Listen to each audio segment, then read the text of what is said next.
సరే, ఈరోజు మనం రాబర్ట్ గ్రీన్ రాసిన the laws of human nature గురించి మాట్లాడుకుందాం. అసలు ఈ పుస్తకంలోని కొన్ని ముఖ్యమైన పాఠాలేంటో చూద్దాం. మన నిర్ణయాల వెనక, మన సంబంధాల వెనక ఏముందో ఆ శక్తివంతమైన డైనామిక్స్ని అర్థం చేసుకునే ప్రయత్నం చేద్దాం. ఎప్పుడైనా అనిపించిందా మనుషులు కొన్నిసార్లు తమకు నష్టం కలిగించే పనులే ఎందుకు చేస్తారని? మొత్తం పుస్తకం ఈ ఒక్క ప్రశ్న చుట్టూనే తిరుగుతుంది తెలుసా? మనం రోజు చూస్తుంటాం కదా ఇలాంటి విచిత్రమైన ప్రవర్తనలు. ఈ ప్రశ్నకు సమాధానం దొరికితే చాలు మన జీవితంలో చాలా కన్ఫ్యూజన్కి ఫుల్ స్టాప్ పెట్టొచ్చు. అసలు ఎందుకిలా ప్రవర్తిస్తాం మనం? అసలు విషయం ఏంటంటే, మన కంటికి కనిపించని కొన్ని శక్తులు మన జీవితాలను నడిపిస్తూ ఉంటాయి. మరి వాటిని ఎలా చూడాలి, ఎలా అర్థం చేసుకోవాలి? మన నిర్ణయాలని, మన సంబంధాలని శాసించే ఆ కనిపించని శక్తుల గురించే ఈ విశ్లేషణ. పదండి, ఈ ప్రయాణం మొదలుపెడదాం. సరే, మొదటి విభాగానికి వచ్చేశాం. ఇక్కడే మనం మన స్వభావంలోని ఓ ముఖ్యమైన సమస్యని ఎదుర్కొంటాం. అదేంటంటే మన అహేతుకత. అంటే మన పనులన్నీ ఎప్పుడూ లాజిక్గా ఉండవన్నమాట. ఈ విషయం గుర్తుపెట్టుకోవాలి. ఒక్కసారి ఆలోచించండి, మనం నిజంగా మన కంట్రోల్లో ఉన్నామా? నేను చేసేదంతా ఆలోచించే చేస్తాను అని మనం అనుకుంటాం కదా. కాని ఈ ప్రశ్న ఆ నమ్మకాన్నే సవాల్ చేస్తోంది. బహుశా మనం అనుకున్నంత కంట్రోల్లో లేమేమో.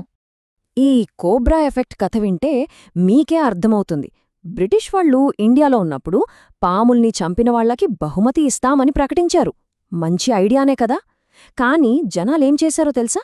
బహుమతుల కోసం పాముల్ని పెంచడం మొదలుపెట్టారు. చివరికి ఏమైందంటే పాముల జనాభా తగ్గాల్సింది పోయి 3 రెట్లు పెరిగిపోయింది. చూశారా? సమస్యను పరిష్కరించబోయి దాన్నింకా పెద్దది చేశారు. అంతా మనుషుల ఊహించని ప్రవర్తన వల్లే. ఇది కన్విక్షన్ బయాస్.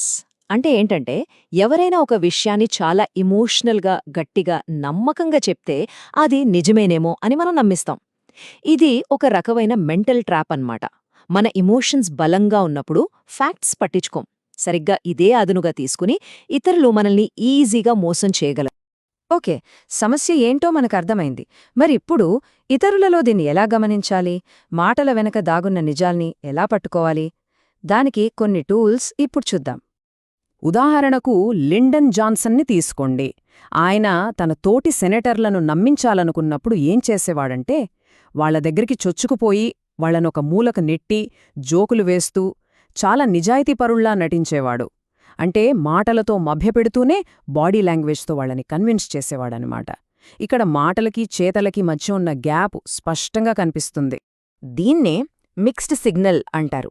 అంటే మాటలకి చేతలకి పొంతన లేకపోవడం.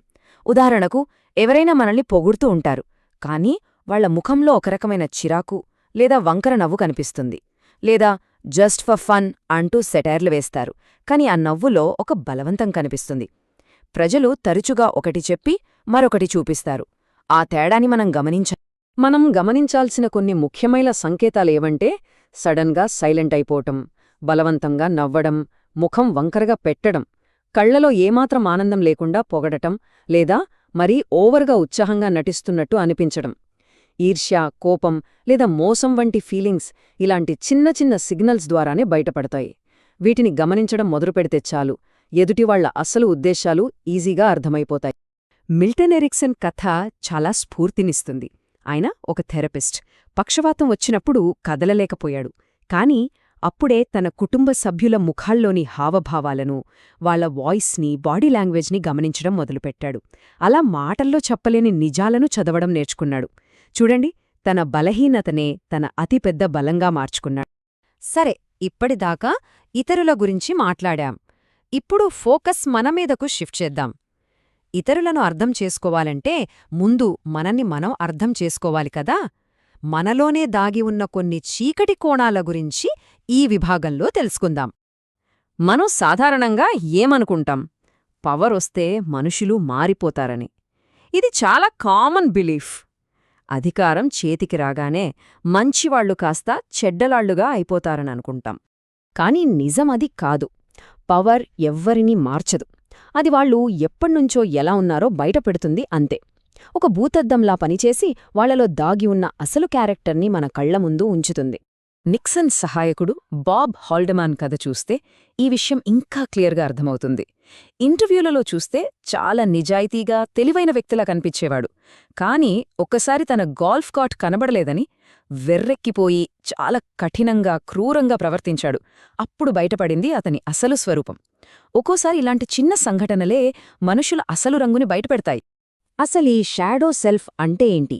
సింపుల్గా చెప్పాలంటే మనలో మనకి నచ్చని, మనం అణిచిపెట్టేసే లక్షణాలన్నీ కలిపింది ఈ షాడో. మనకు తెలియకుండానే ఈ షాడో మన ప్రవర్తనను వెనకనుంచి కంట్రోల్ చేస్తూ ఉంటుంది. కొన్నిసార్లు మన ప్రవర్తన మనకి విచిత్రంగా అనిపించడానికి కారణం ఇదే. ఓకే, ప్రాబ్లమ్స్ గురించి చాలా మాట్లాడుకున్నాం. ఇప్పుడు సొల్యూషన్స్ వైపు వెళ్దాం. మనల్ని మనం అర్థం చేసుకుంటే బలహీనతను కూడా బలంగా ఎలా మార్చుకోవచ్చో ఈ సెక్షన్లో చూద్దాం. యాంటోన్ చెకోవ్ కథ ఇక్కడ చాలా బాగా సూటవుతుంది. ఆయన చిన్నతనంలో కొన్ని పరిస్థితుల్లో చిక్కుకుపోయాడు. అప్పుడాయనకొకటి అర్థమైంది. తన ఊరిని మార్చలేడు, కాని ఆ ఊరి పట్ల తన వైఖరిని, తన యాటిట్యూడ్ని మార్చుకోగలనని.